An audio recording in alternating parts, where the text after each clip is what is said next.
क्या आपने कभी सोचा है क्यों कभी जीवन में हमें बिना वजह दर्द देता है? क्यों कभी सब कुछ होते हुए भी मन खाली लगता है? और क्यों कभी छोटा सा अच्छा काम अचानक एक बड़ा चमत्कार बनकर लौट आता है? क्या यह सिर्फ संयोग है?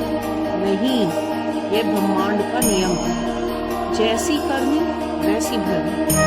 आज हम बात करेंगे श्री कृष्ण के उस संदेश की जो एक बार समझ आ जाए तो दुख कम हो जाते हैं, भ्रम समाप्त हो जाता है और जीवन एक नई दिशा पकड़ लेता है। नमस्कार मित्रों, स्वागत है आपका समय प्रभु के नाम के इस नए एपिसोड में। आज का विषय सिर्फ धार्मिक नहीं बल्कि एक जीवन सत्य, कर्म का सिद्धांत। श्री कृष्ण कहते हैं कर्म करो फल